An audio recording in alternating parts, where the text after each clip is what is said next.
They are completely destroyed by the economies of shortage.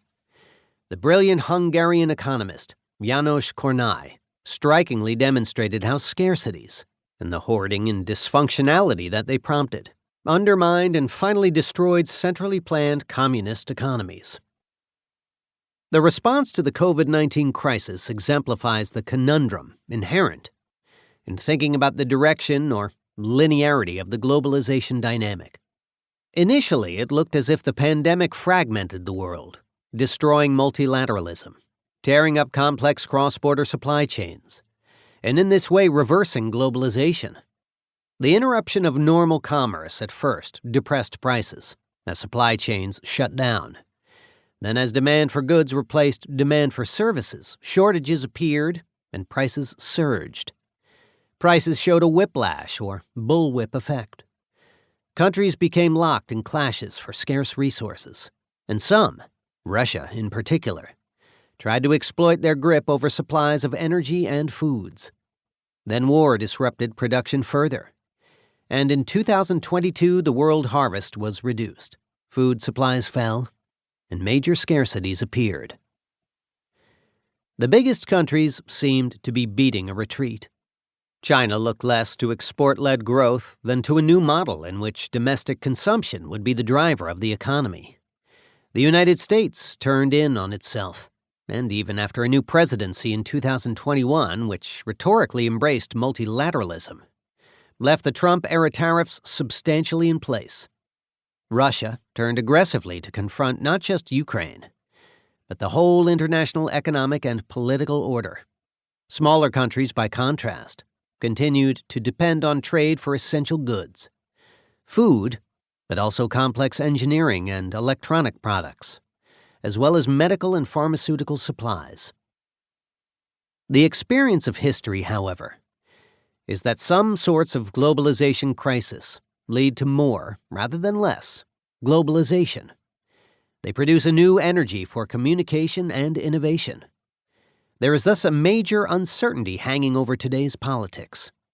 What will COVID do to globalization? Ever since the 2007 to 2008 global financial crisis, indications have proliferated that globalization might be reversing, or moving into stasis, or slow-motion slowbalization. Globalization was often supposed to act principally on wages and prices, producing constant deflation by bringing large numbers of new workers into a global workforce, and devaluing the activities of traditional blue-collar manufacturing workers in the rich countries. There followed a populist backlash against migration and trade, and countries tried to limit financial flows. Countries of immigration worried about effects on wages and labor markets, while countries of emigration lamented a brain drain that would deprive their societies and their tax systems of expensively educated individuals. In economies with widespread job losses, trade appeared to many people as a zero-sum game, with imports destroying livelihoods. Capital movements were condemned as being potentially wild and destabilizing, and the policy-making community responded with plans to manage them.